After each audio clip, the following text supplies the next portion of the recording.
हजुर खोर्सानी त हामीले किनिसक्यो त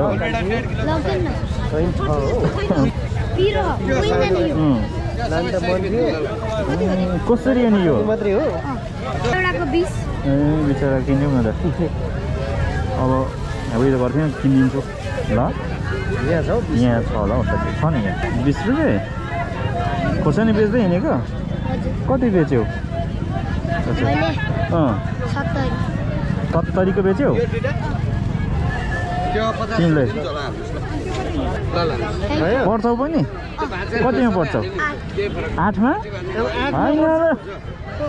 कति वर्ष पुग्यौ 1.5 किलो पढिरहेछ ल खतरा पो रहेछ त हेर्दै त अनि 7 वर्षको जस्तो छ त तिमी त यो 70 रुपैयाँ किलो 1 किलोको छ ल ल ल राम्रो राम्रो ल 50 मात्रै दिनु ल ल ल बेच हजुर खोर्सानी त हामीले किनिसक्यो त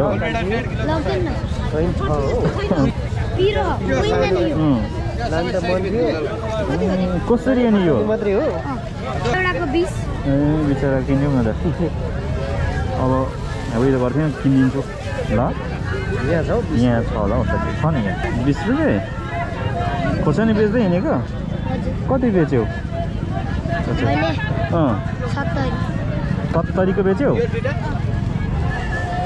तिमीले पढ्छौ पनि कतिमा पढ्छौ 8 मा कति वर्ष पुग्यौ 1.5 किलो पढिरहेछ ल खतरा पो रहेछ त हेर्दै त अनि 7 वर्षको जस्तो छ त तिमी त यो 70 रुपैयाँ किलो 1 किलोको छ ल ल ल राम्रो राम्रो ल 50 मात्रै दिनु ल ल ल बेच